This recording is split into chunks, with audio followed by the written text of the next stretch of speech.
ন্যায় দর্শনে অনুমান সম্পর্কে বক্তব্য।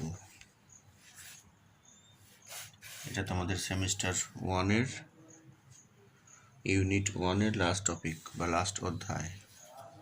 ঠিক আছে, দেখো, এই অনুমিতি হচ্ছে পরোক্ষ জ্ঞান। অর্থাৎ পরের জ্ঞান। অনু মানে পরে, মিতি মানে জ্ঞান। প্রথম জ্ঞানটা কি? এটা যদি পরের জ্ঞান হয়, প্রথম জ্ঞানটা হচ্ছে প্রত্যক্ষ। ঠিক আছে, অনুমিতি কাকে বলে? অনুমান প্রমাণ দ্বারা যে যথার্থ জ্ঞান উৎপন্ন হয় তাকে বলা হয় অনুমিতি। এই যথার্থ জ্ঞানটা হচ্ছে প্রমা, তাহলে অনুমিতি হচ্ছে প্রমা, অনুমানটা হচ্ছে প্রমাণ।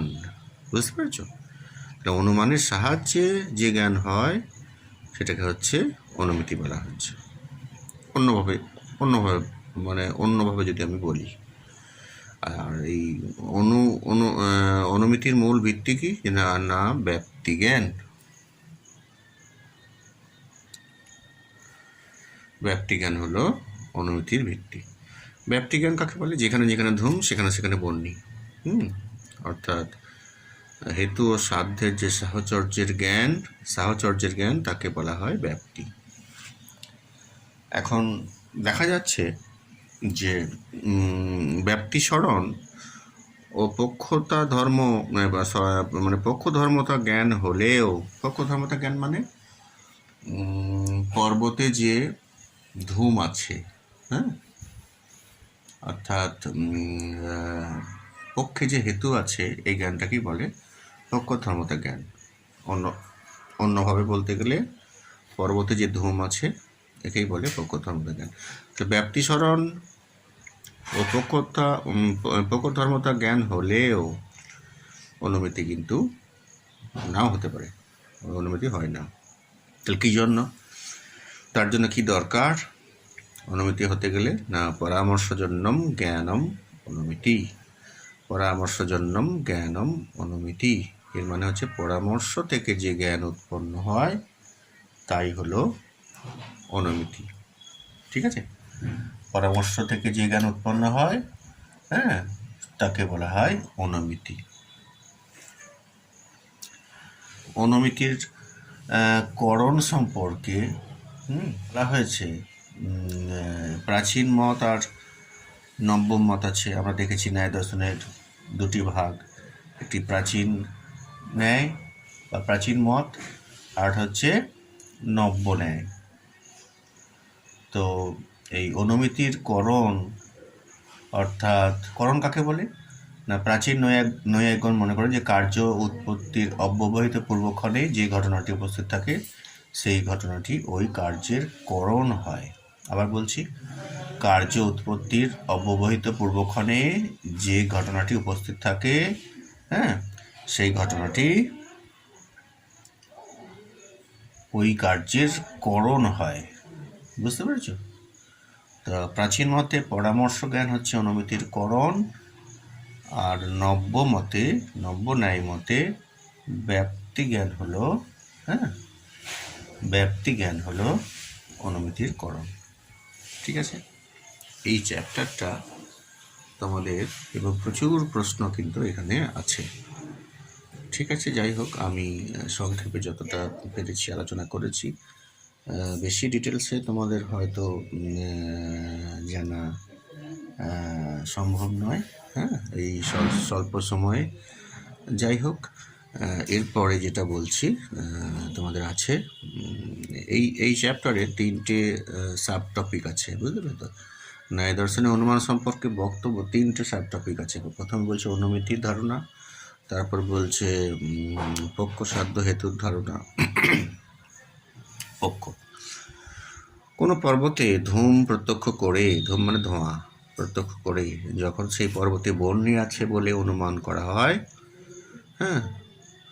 তখন কি হয়? মানে এক্ষেত্রে পর্বত হচ্ছে পক্ষ, বন্যী হচ্ছে সাধ্য, ধূম হচ্ছে হেতু।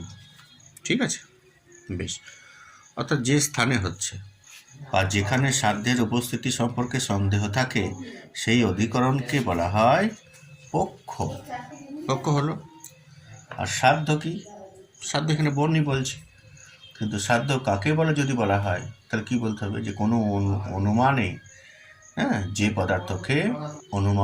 পদার্থকে আমরা প্রমাণ বা সিদ্ধ করতে চাই, সেটাই হচ্ছে সাধ্য। সাধ্য মানে সাধনের যোগ্য, প্রমাণের যোগ্য, যেটা আমরা প্রমাণ করতে চাই।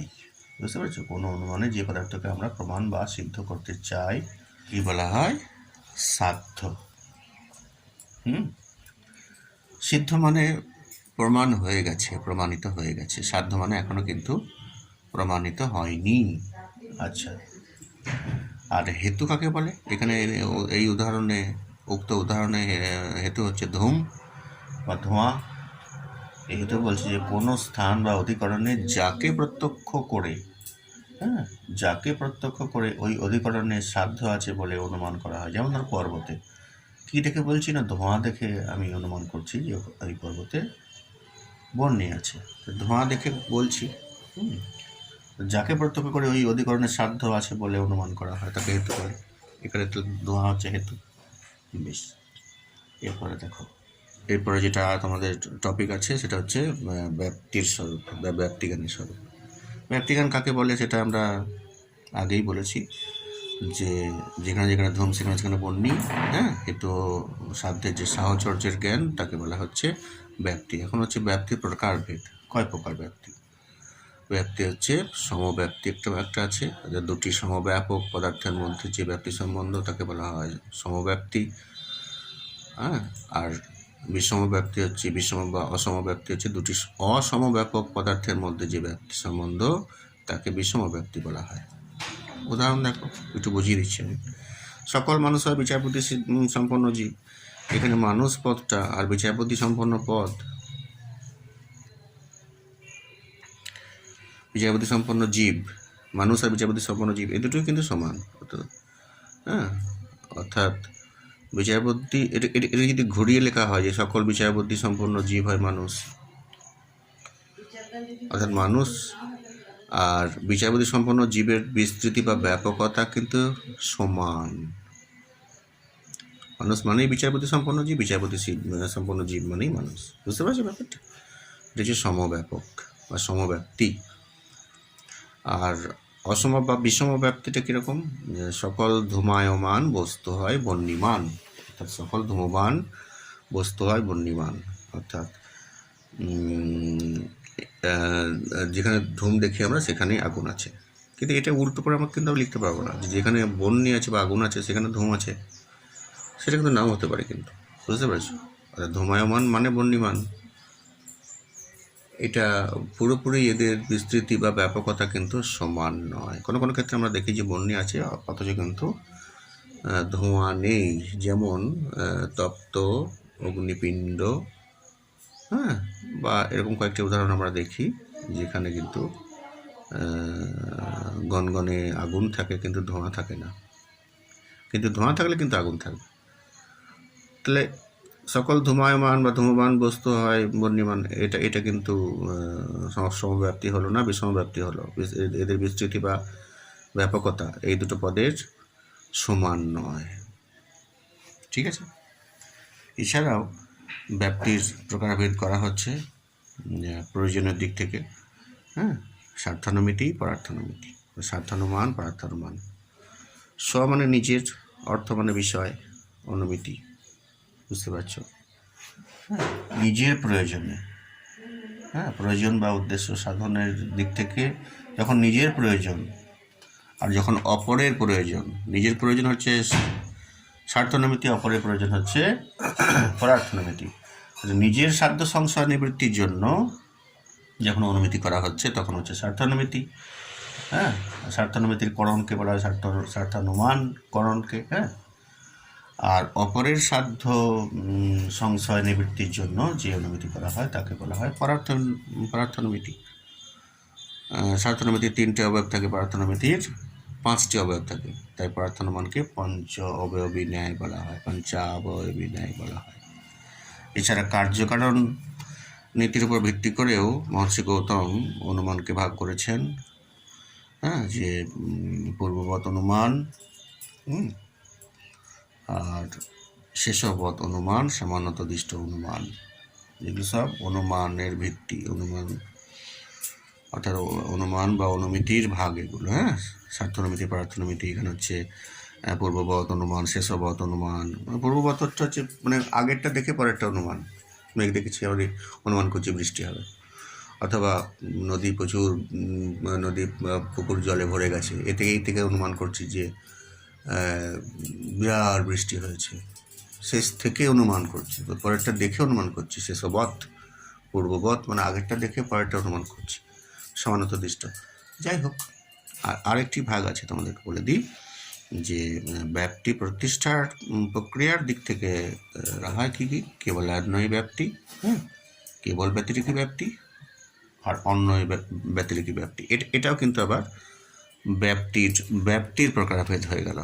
ঠিক আছে, এখানে দেখবে তোমরা কিছু ভাগ আছে, ব্যাপ্তির ভাগ আছে, সমব্যাপ্তি, বিষমব্যাপ্তি, কেবল অন্যয়, কেবল ব্যতিরেকী, অন্যয় ব্যতিরেকী। আর অনুমানের আবার কিছু ভাগ করা হচ্ছে, স্বার্থানুমান, পরার্থানুমান, সে পূর্ববৎ, শেষবৎ, সমানতদিষ্ট। ঠিক আছে, এই চ্যাপ্টারটি বড় ছিল, আমি সংক্ষেপে আলোচনা করার চেষ্টা করলাম। তোমরা দেখবে, কোনো প্রশ্ন থাকলে কমেন্টে লিখবে। হ্যাঁ, ভিডিওগুলো তোমরা দেখছো, কেমন লাগছে, কোনো অসুবিধা হচ্ছে কিনা জানাবে। আর এরপরে এই চ্যাপ্টার থেকে আমি এমসিকিউ পড়ব, তারপরে আমি সেমিস্টার 1-এর ইউনিট 2 অর্থাৎ ওয়েস্টার্ন ফিলোসফি, পাশ্চাত্য দর্শন থেকে যেগুলো আছে সেগুলো করার চেষ্টা করব। হ্যাঁ, বেশ, ঠিক আছে, ভালো থাকবে।